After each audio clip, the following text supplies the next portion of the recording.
歡迎光臨 Super 廚房，請點讚、分享同埋訂閱。喺超級市場買盒蟹鉗返嚟，攞幾隻蟹鉗出嚟，加1茶匙嘅鹽同埋水，放落去溶雪。啲蟹鉗已經溶咗雪啦，咁我哋擠埋佢一邊備用。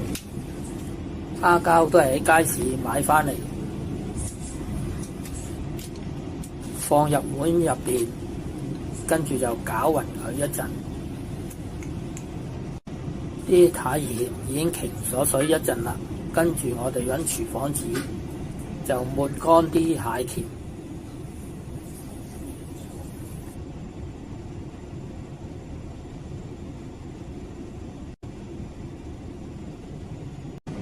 加入1茶匙嘅生粉，將啲蟹鉗撈勻，蝦膠用手搓勻，用廚房紙放入麵包糠，跟住我哋就可以釀蟹鉗啦。先將花膠捽成一個波，用手壓扁，放隻蟹鉗入去。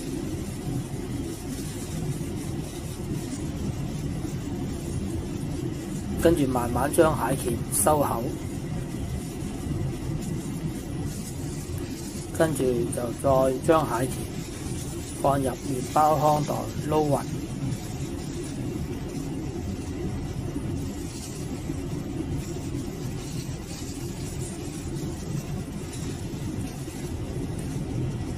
咁樣就放埋一邊備用。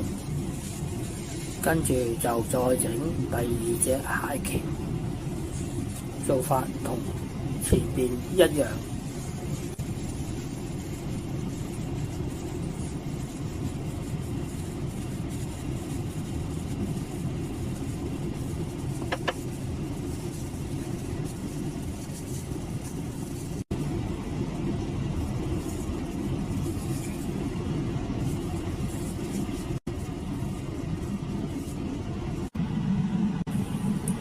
落油，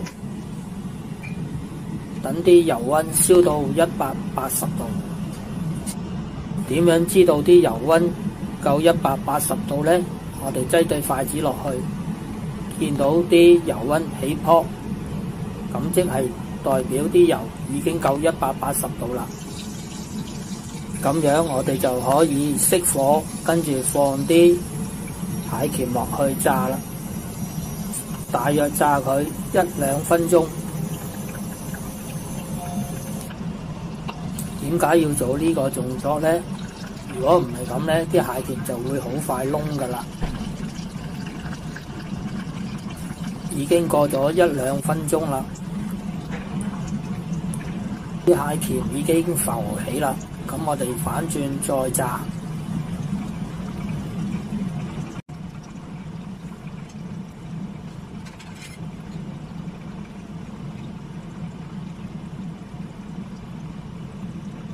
見到啲蟹鉗已經金黃色啦，咁我哋就夾起佢。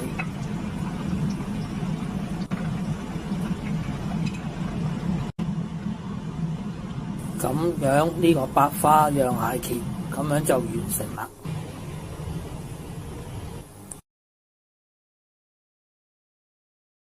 睇完片之後，記得俾 like、分享同埋訂閱。